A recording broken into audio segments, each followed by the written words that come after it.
ঈদের আগের দিন চাঁদ রাতে রাজধানীর রবীন্দ্র সরোবরে আয়োজন করা হবে মেহেদী উৎসব ও সাংস্কৃতিক সন্ধ্যা। ধর্মবর্ণ নির্বিশেষে নাগরিকদের যে কেউ এই মেহেদী উৎসবে সামিল হতে পারবে। চাঁদ রাতে চলবে ঈদের গান, কবিতা ও নানা আয়োজন। ঈদের দিন সকাল 10টায় জাতীয় ঈদগাহের সামনে হাইকোর্ট প্রাঙ্গণ থেকে ঈদের মিছিল শুরু হবে। ঈদের নামাজের পর রাজধানীর বিভিন্ন পাড়া মহল্লা থেকে নাগরিক উদ্যোগে ঝটিকা মিছিল নিয়ে 10টার আগেই সবাই জড়ো হবে। ঈদের বর্ণাঢ্য মিছিলটি দোয়েল চত্বর হয়ে কেন্দ্রীয় শহীদ মিনারের সামনে থেকে শাহবাগ মোড়ে গিয়ে শেষ হবে। বিভিন্ন স্থান থেকে জড়ো হওয়া ঝটিকা মিছিলগুলোর মধ্যে সবচেয়ে জাঁকজমকপূর্ণ মিছিলকে পুরস্কৃত করার উদ্যোগ গ্রহণ করা হয়েছে। ঈদের মিছিলে ঐতিহ্য অনুযায়ী থাকবে বিভিন্ন ঐতিহাসিক চরিত্রের উপস্থিতি, প্লেকার্ড, হাতি ও ঘোড়ার গাড়ি ইত্যাদি। ঈদের পরদিন ঐতিহাসিক সোহরাওয়ার্দী উদ্যানে আয়োজন করা হবে ঘুড়ি উৎসবে। ঢাকার প্রাচীন এই ঘুড়ি উৎসবকে ঈদের উৎসবের সঙ্গে পালন করার মাধ্যমে অন্তর্ভুক্তিমূলক বাংলাদেশের সাংস্কৃতিক চর্চার একটি মিথস্ক্রিয়া তৈরি হবে বলে আমরা বিশ্বাস করি।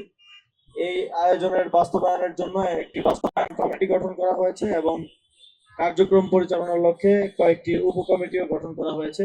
শিশু কিশোরদের আগ্রহী করতে ঈদের মিছিলের বড় একটি অংশ জুড়েই থাকবে কিডস জোন। শত বছরের ঐতিহ্যপূর্ণ এই ঈদ উৎসবে ব্যাপক উপস্থিতির প্রত্যাশা করা হচ্ছে।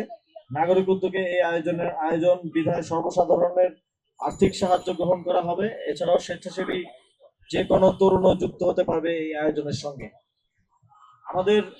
আপনারা জানেন যে ঈদ মিছিল এই অঞ্চলের একটি ঐতিহ্য এবং প্রায় 500 বছর আগে নিয়মিত এই ঈদ মিছিল আয়োজিত হতো এবং এর মাঝেও বিভিন্ন সময় বিচ্ছিন্নভাবে এই মিছিল আয়োজিত হয়েছে। গত বছর আমরা সিটি কর্পোরেশনের উদ্যোগে সেটা আয়োজন হতে দেখেছি এবং আমরা দেখেছি যে ঢাকার মানুষ সেটাকে খুব সাদরে গ্রহণ করেছে এবং ঈদের দিন একসাথে এসে আনন্দ উদযাপন করেছে।